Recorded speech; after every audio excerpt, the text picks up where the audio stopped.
The reason why I think this is important to talk about is because I have experienced a lot of confusion, a lot of need for more knowledge, so to speak, more best practices around this. But let's get started. My name is Kent Skova. I'm a solution architect. I work primarily with Citrix products and products around Citrix, but I also been involved with a lot of Microsoft technologies over the years, because I mean we cannot avoid that, and that is also fine because that is part of the game. So let's connect with me for once if you're there afterwards. The agenda here is very optimistic. And this is the part of the honest part that I talked about. I'm not sure if I can get it all done, but I have this plan that what is not done today, I will try to do in another session, another time. And then I'll try to prioritize some of it, and also maybe ask you if you have some opinion on the prioritizing as well. Let's see. Okay. So I will start with a quick definition of what SAML stands for. I will talk a little about the technology on a very high level, the different components and roles, the login process, a little more in depth of the traffic flow. Then I'll describe, as you saw in my teaser, what is the roles of this, what can be put on what, and how to mix them. Then some real-world examples and some troubleshooting tips, and that is also, if we reach to the end, that is definitely very exciting. Also, very quickly, the reason why I have been looking into this technology is because I work a lot with a NetScaler, and there was a technology coming up at some point where the NetScaler could take the SAML IDP role, and I was asked to do some presentation of that to one of our resellers in Denmark. I work at a distributor, and I decided now was the time for me to fill this black hole up that I have had in my head for years. SAML, I don't know what it is. I know it's something. I have a very little idea, but this is the chance to get some more working with it. So the definition of SAML is the Security Assertion Markup Language. It's an open standard. It's actually from around 2000, where the first version came. There's another version coming up in 2002 or 3 or something like that, and then 2000, I think it's 5 or 6, 7, around that period, the 2.0 standard came. It's actually quite a long time since that. So for some reason, I don't know why they never came up with some new version. Maybe they do, I don't know. But this is what we use right now. So I will jump to explanation and help me understand the reason for SAML. When I started working with it, hopefully you will get some of the explanation as well. So in the traditional IT world we have all been working in, I guess, you have an Active Directory server in a server room, and all the users are being authenticated with the Active Directory service, but then you need some application in the cloud. It could be Salesforce. This is one of my examples. So we need to create some users there that can be used from the same users that are over there, but they need some new username passwords because this is outside our Active Directory. This has been done a lot of years, and I think a lot of companies have done it. Also more than one cloud service. They might have 5, they might have 10. This is confusing. They have maybe 10 different usernames and passwords. And yeah, you could draw some more cloud services, then it's getting more confusing. So the user databases are totally independent. Typically you will log on with some username one place and another username at home. So the question I'm asking is what happens when user 1 leaves the company? We need to shut down those accounts. We need to shut down the Salesforce account, we need to shut down the local account, and 5 or 10 more maybe. And this is something that tests have shown that this is really, really hard to get done. It's not always done. There's a lot of user accesses out there that should have been closed down, but it's not. So it becomes confusing and not very user friendly. So what is the game with SAML? Well, the game is that we actually move the user database, or not necessarily move it, but we decide the user database is a specific place, and everything else will be validated through that user database. So when I go to Salesforce as before, the Salesforce website will tell me, well, your organization has decided that we are not going to validate you because your organization have set up a federation trust so that they want you to be validated in your own Active Directory database where you already is created. And then it issues a token, a SAML token, which is like a passport or something. You come and you show it, and then you get access. And I will later on, if we get to that point, speak a little more about what you can do, more advanced stuff, because this is just a username and password. I mean, what role do you have? Are you an administrator in the cloud portal? What about different modules in Salesforce? Are you a sales guy? What can you do and stuff like that? The granular access is not so easy to understand when you look at this picture. Okay, so when the user leaves the company, this is the nice part. You can just shut down one user account. Everything else is also blocked. It's a nice way of controlling this. And to get some terms here in the beginning, let's do that, because this is when you read about, when you work with it, this is easy, very important to understand the different roles. The SAML identity provider is the one who actually checks if the user is can be validated, typically through a username and a password, and then issues this SAML token that can be used for access. The service provider is the service that is trusting your SAML IP identity provider over here. Then I will also introduce something called a SAML proxy, which can be used to move away some of the web traffic. Some of the authentication point can also be moved away to something else, like the NetScaler in this example that I have here. Okay, let's jump. Go on. Is this one? Yeah.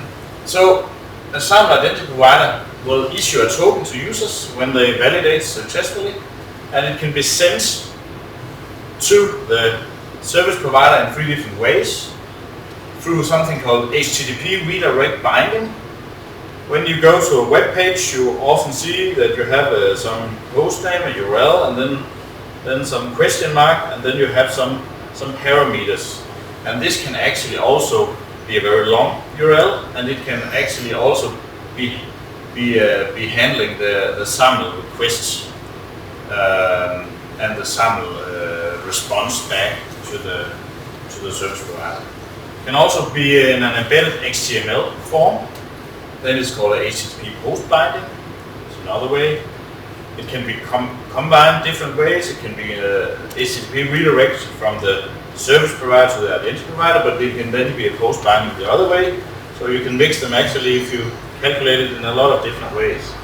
Then you have something called the HTTP artifact binding, which is a framework, you could say, for developing a more intelligent application using this technology. At this moment, this technology is not implemented in the NetScaler, but it is of course part of the ADFS service framework. So the redirect binding, I already said that. The SAML request and the SAML response with a token in it is always encoded with base 64 encoding. And it can also be encrypted, but let's get back to that later. Of course, when your identity provider gets a request for a token, it must know when I create the token, where do I send it? I mean, I have a token, who wants it?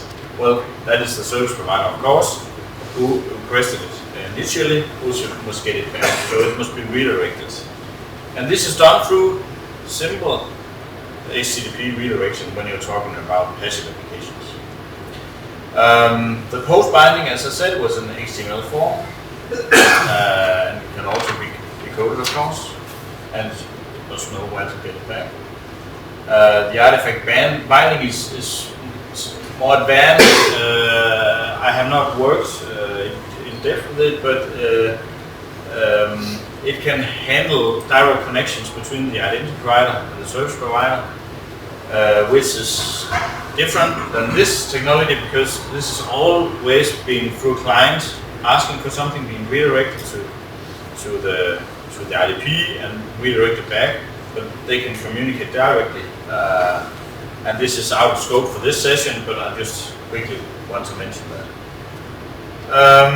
So the identity provider, when you set up the identity provider set up for this particular service provider service, it must of course have the certificates in place, but then you can also use a certificate to encrypt the traffic so that it's not only encoded in base64 but also encrypted with a certificate.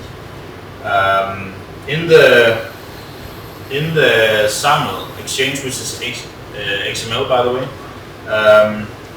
you have a lot of different attributes that you can use, and SAML issue ID is, in my opinion, a good thing to have, because then you have told at the identity provider and the service provider that the SAML issue ID is this, so nobody can come and steal the traffic without knowing a lot about the setup anyway.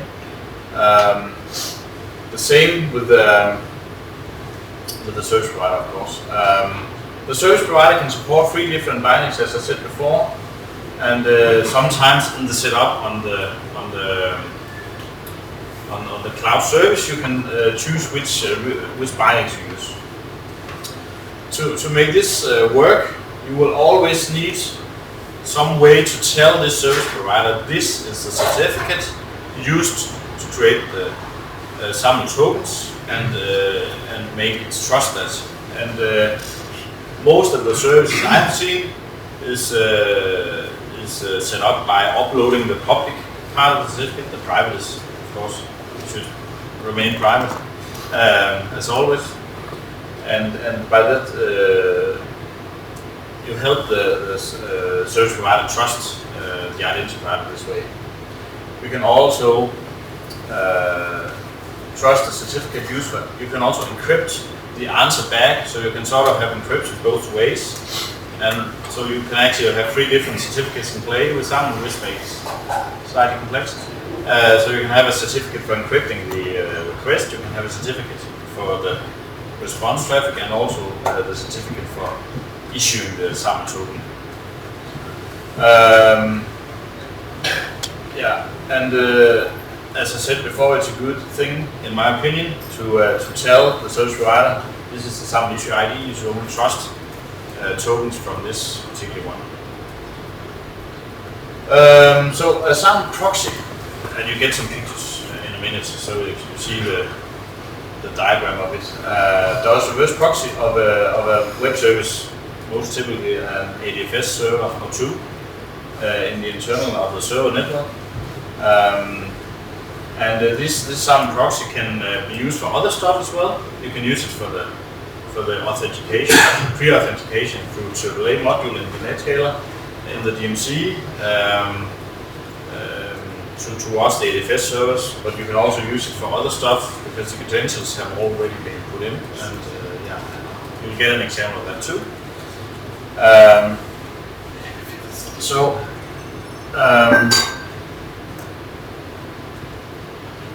Yeah, I already said that. You can have active and passive applications. Passive applications is web services, like most of us use. Active applications is a Windows 32 application, for instance, that also can be they can also use SAML, but that is another technology because the redirect part is not so easy to do when you have applications.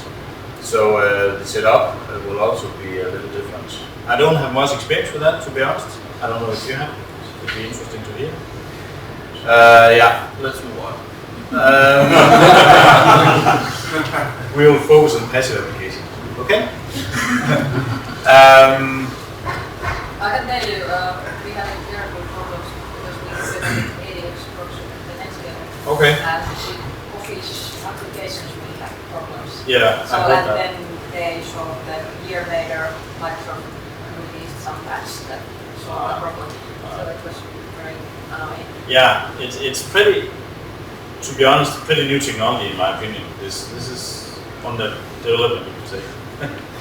Yeah.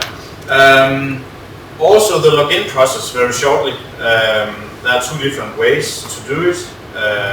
In the ADFS world, it's common to log into the ADFS server and then you get some choices of the different web services that you can use, and then when you click on them, you will get a token sent with you, and then you are logged into the service. This is not something that is implemented by. This is not something that's included in the NetScaler natively, but of course you can always create a link which will send you to the service provider, and the service provider will then send you to the IDP and back. But it's not out of the box. And to be honest, I don't really think this is the most common approach. Actually, I know several cloud providers who doesn't support this way of doing it. So even if you did an ADFS and did it, some of your cloud service would be broken anyway. So I believe in the way that you go to a service that you want, and then you get the SP initiated login, as it's called, and you will be validated by the IDPs and back, and everything will work that way. Okay. This is the most common approach, yes. NetScaler will have the possibility of doing some IDP role, some proxy role, some service provider role. This is one of the reasons why I think it's a nice feature if it works, because you can have one device or two devices if it's an HA setup that will do a lot of your stuff for you. I think I will jump a little more because this is in depth about the traffic, but time is running extremely fast.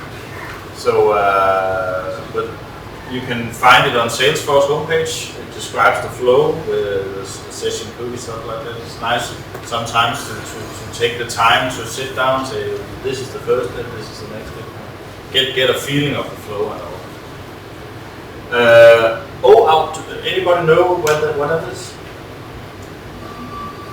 It's sorry. Open authentication. Yeah. It's another technology for authentication that's used a lot by active applications. It should be better, I heard about for the active applications, and it's used for Facebook, for instance.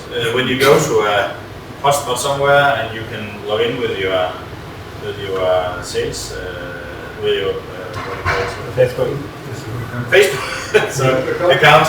It's actually OAuth, and what is different with that is that when you get a token, you actually save the token and you can log in for a long period of time. So, in my opinion, it's not that secure, but it's much more consumer driven, of course. ShareFile uses that for mobile applications. Sorry? ShareFile uses OAuth. Yeah. So, and also Office 2016 used OAuth a lot, so I don't know. Salesforce have a drawing where they mix those two technologies. Maybe at some point they will meld together, I don't know. We need something that works on as many programs as possible.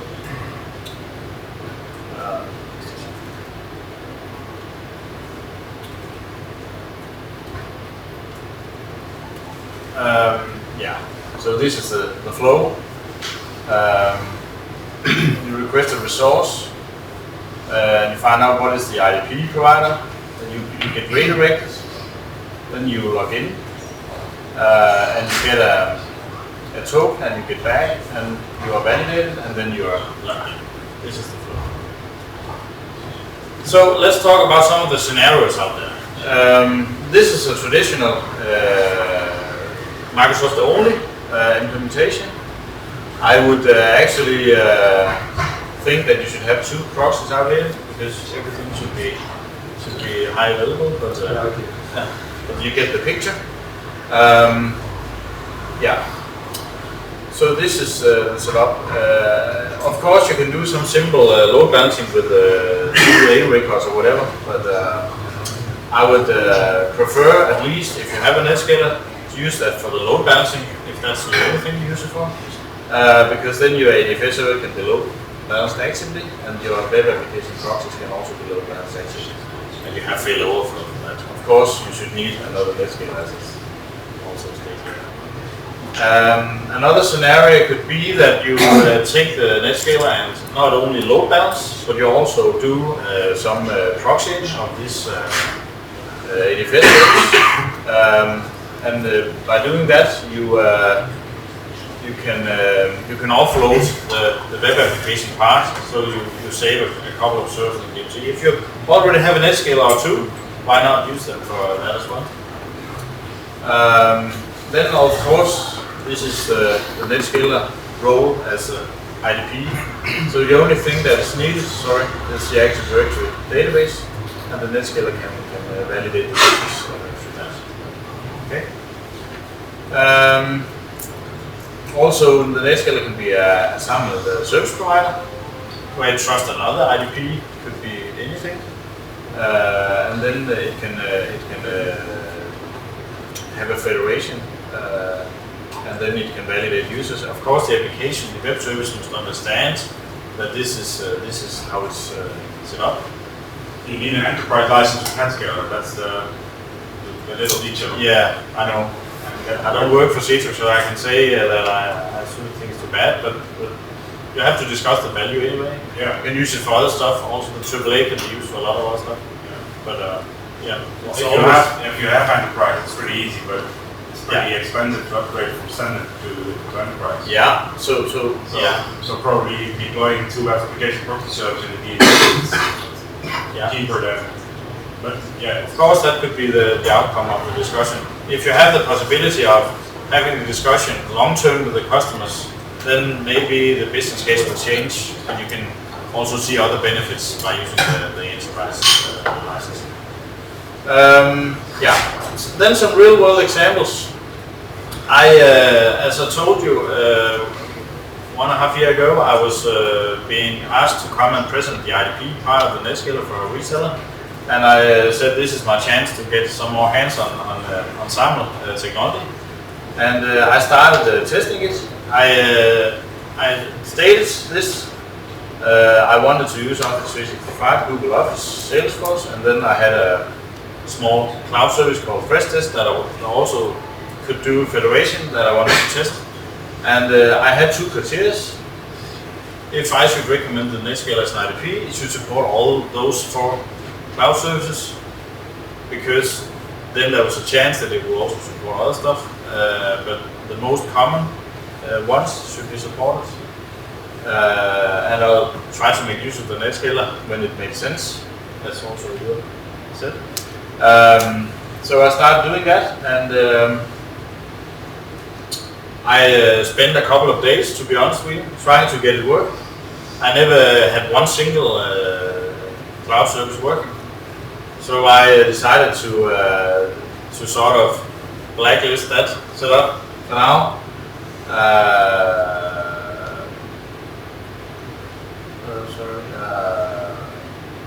Yeah, so I decided to skip that and use the ADFS server instead. And then I got it to work, I think, half a day. All was run. I found a bunch of guys up there. This is always nice when you do something you don't know anything about. And yeah, and then I used the NetScaler as a SAML proxy that was really great. Worked very well. So this was my recommendation. I said to the reseller, I have to bounce with you. Don't recommend it. It's not mature yet. Yeah. So I also decided, well, it still could be nice if it actually worked. So I decided to follow the development of the IDP role on the Netscaler closely. And one of the things at that time was that it was only the HTTP post redirect binding that was actually supported on the Netscaler, and that made a lot of problems from the beginning. So when they came up with a new version where the redirect binding was introduced as well, it seemed like now we are getting at least somewhere. And I decided to make another review of this. And I started with the Office 365, and it was running fine. And then it broke. A couple of months later it broke, and I was like, what? I actually took, I think, 3 different backups of the Netscaler. I made sure, what happened? Well, nothing. Okay. Then I talked to a guy that I know that is really, really bright. That's always nice for somebody like me. And he recommended, he actually tried the same thing, and he said, put down the federation, uninstall the Azure connector, start from scratch. I did. It worked. It's worked since. Hopefully it's keep Long live the cloud. Sorry? I said long live the cloud. Long live the cloud, yeah. But this is also why I share this with you, because, I mean, what will I say if a customer asks me, do you believe in this? Is it stable? Yeah. Some, I think. But of course we're getting there, so yeah. And Netscaler is, of course, developing this because this is the Citrus is developing the Netscaler. So yeah. So now it works, and it's. I must say it is much easier to set up on the ADFS server. That is also one thing that I must say. But it's slightly more complicated to do it federation through third-party IDPs. But when it's done, it's actually working. Yeah, let's move on. Salesforce was the next test I did. It's free to get a developer account at Salesforce where you can actually do federation. It's really nice because you can play around with it. So if anybody wants to try that, please do. And if you want, get in touch with me. It's pretty. I think the Salesforce is something that's used a lot out there. Yeah. So I have not got Netscaler IDP to work with Salesforce yet. I'm getting very close, but not there. So I have decided now to do a support case with Citrus. If we have the time, I'll show you the error that it throws if you're interested. And also a quick comment. I would love to show you some more if you want to get in touch with me or something in a break or whatever, because I brought my laptop and it has been set up now. So please do. Google Office. I found actually Citrus did a Netscaler guide for that, which was made for an earlier version of the Netscaler. So I had to guess something. Took a little time. Yeah, that's something little annoying actually, to be honest. Why don't update it when you have a new version? But I get it to work, so this is also whitelisted. And then the fresh disk, small fresh disk application is also working, but with a little comment that I can come back to later. But very quickly, it's very hard to do an IDP policy to use for fresh disk because it doesn't do any refer. It doesn't send any refer in the header. It doesn't put something in the SAML request. So at this point, I actually think the only solution is to create a IDP policy that decodes the SAML token and scans it for the name. So if anyone wants to connect with me to do that together, that would be great. I've tried it, but I'm not there yet. Okay. Well, yeah. So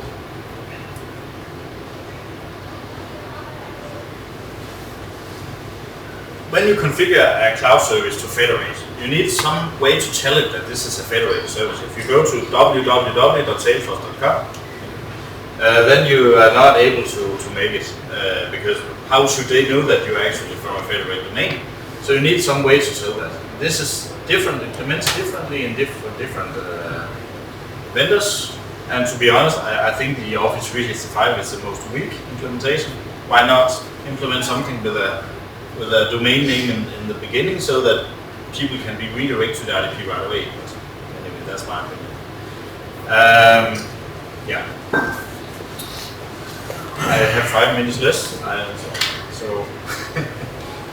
You also have other URLs that are important. You need a logout URL, obviously, so that you can log out of your service, and the token, the session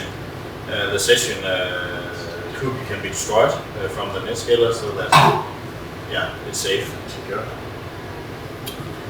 A lot of slides will set up. This is the setup on the Salesforce. This is the setup in the first disk with a fingerprint from the certificate. This is set up, of course, in Asia, the connector, and some PowerShell to set it up. The idea of using the Netscaler is to get the correct attributes out and sent in the token, of course. And to do that, you have the extra fields that's not very often used in the old days from the LDAP policy. That is very important to use them and link them correctly, so that you can use it to tell your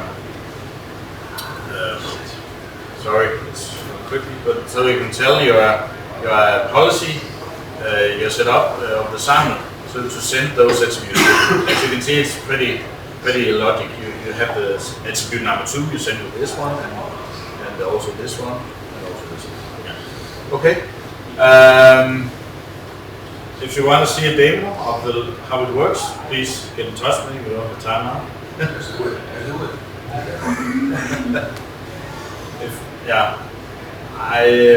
Please come to me. I will show you. Customer case. Somebody wanted to get rid of a two-way AD trust between different AD directory domains, because that's not a very secure solution. They wanted to use the Netscaler for that, and they had a POC with an application, but in the end they wanted to use the artifact binding for developing, and that's not supported in the Netscaler. So in the end, the solution was federation through the Netscaler as the artifact binding was not supported. So in the end, it became federation, but with the ADFS server as the base. Okay. Number 2 use case. Somebody moved some of the Exchange mailboxes in the clouds, and they want to use the Netscaler to do signal sign-on, so that you can log in, be validated for the SharePoint server, get your signal sign-on there, and then be told your mailbox has moved to the cloud. Please click this link, and then you get signal sign-on actually to Office 365, because the Netscaler can then ask the AFS server with a credential you already provided and get a token and simply log in. Okay? That is pretty smart, I guess. User-friendly, at least. And so that actually works. So one of the use cases works. Troubleshooting. There are some plugins to the browser you can put in and decode the SAML tokens. So you get like this. And this is something you need to have some time to decode.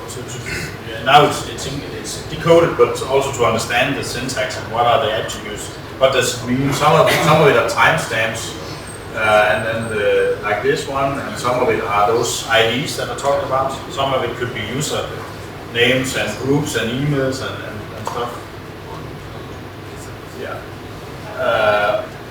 Destination, a lot of things.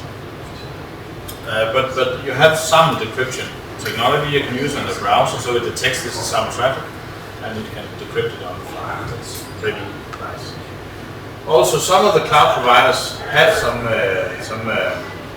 tools that can be used for decoding a SAML token, like this one. You put it in here in the validator. This is on the Salesforce homepage, obviously, and then you push the validate button and you get some feedback from that. And this is the error that I want to do a support case to see. So why is this behaving like that? I want it to work. Yeah. Google Chrome has some nice plugins as well. Sorry? Google Chrome has a nice plugin also. Yeah, sure. Yeah, so there's a bunch of good tools out there you can use. Yeah. So, I'm sorry, I knew I was pretty optimistic, but I hope you got a little Tight on time. Sorry? Tight on time. Tight on time? Yeah, sorry? Should I play the demo while? Okay, I'll do that. I need the speed now. Yeah.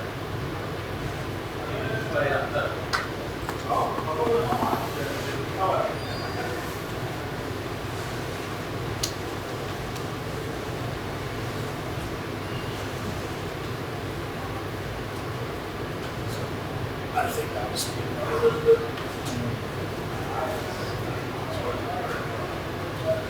So this is the Netscaler AAA module, obviously. Issues a token, back. And this is the error, I guess, which I knew would come. I do the same with Google. What's the way it's implemented the domain? But I've already been validated once, so I just get another token and I'm sent the signature now to this side. That's pretty nice.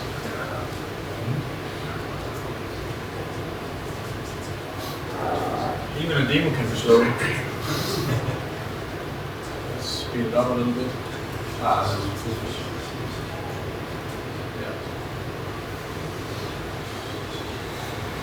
Yeah. You had the this one. That's just yeah. So this is the Google box. Then I do the same with the fresh desk application that I talked about.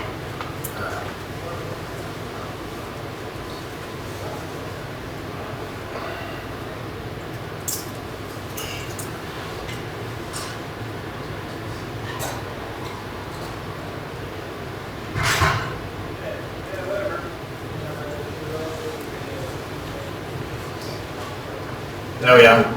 And then the last one is the Office 365. This is the last total slide.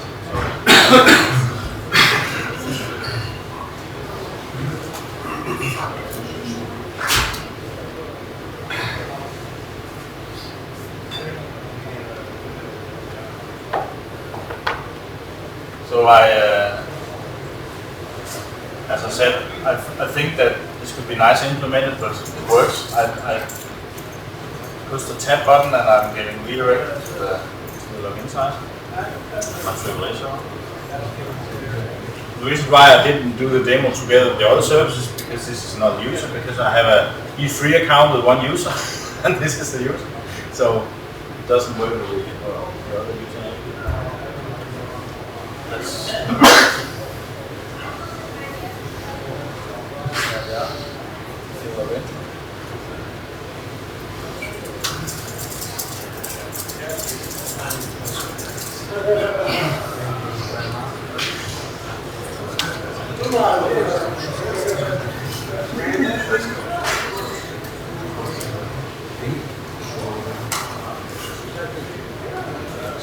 There we are. That was it, guys.